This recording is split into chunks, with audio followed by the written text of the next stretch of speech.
বাধ্য হয়েই নিজের দোলাভাইকে বিয়ে করতে রাজি হয়ে গেলাম।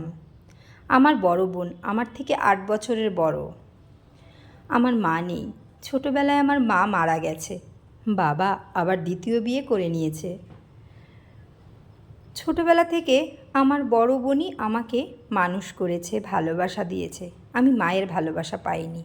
দিদিভাই যখন এসএসসি পাস করলো তখন বিয়ে হয়।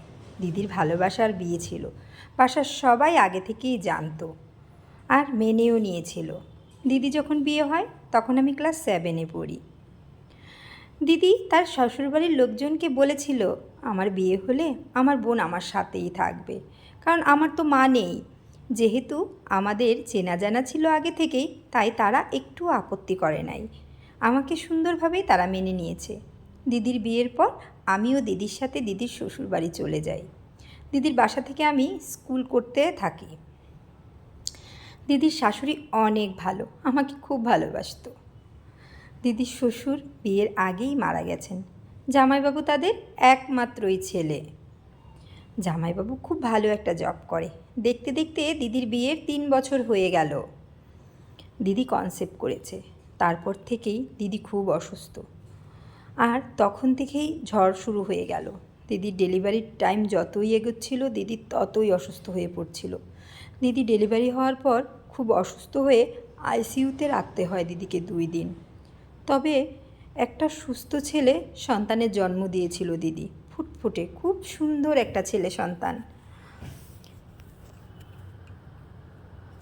দিদি মারা যাবার পর আমি অনেকটাই অসহায় হয়ে পড়ি।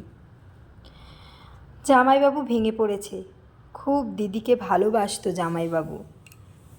দিদি মারা যাওয়ার পর দিদির ছেলের দায়িত্ব নিলাম। ওকে আমিই দেখাশোনা করতাম। এভাবে দেখতে দেখতে দিদির বাসায় 1.5 বছর কেটে গেল। বাবুটার বয়সও 1.5 বছর হয়ে গেছে। আমারও একটা ছেলের সাথে রিলেশন ছিল, তার লেখাপড়া শেষ হয়ে গেছে। এখন সে বিয়ের জন্য খুব চাপ দিচ্ছিল, তার বাসা থেকে আমাকে দেখতে আসবে।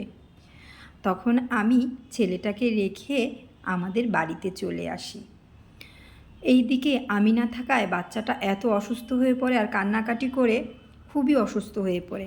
আমার বিয়েও ঠিক হয়ে যায়, দিন তারিখ ঠিক হয়ে যায়। দিদির শাশুড়ি ফোন করে বলে খুব অসুস্থ।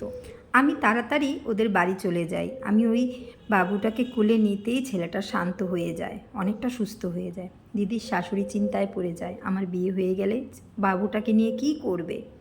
তখন জামাইবাবুকে বিয়ের প্রস্তাব দেয়, আমাকেও দেয়। জামাইবাবু রাজি হয় নাই, কেননা জামাইবাবু দিদিকে ভীষণ ভালোবাসতো। আমি দোটানায় পড়ে গিয়েছি। অবশেষে বিয়েতে রাজি হলাম। জামাইবাবুও বাধ্য হয়ে আমাকে বিয়ে করতে। এভাবেই নিজের ভালোবাসাকে বিসর্জন দিয়ে সংসার করতে লাগলাম। দেখতে দেখতে বিয়ের 5 বছর হয়ে গেল। ছেলেটা জানে না যে আমি তার মা না, আমাকে মা বলেই ডাকে। এভাবেই চলছিল।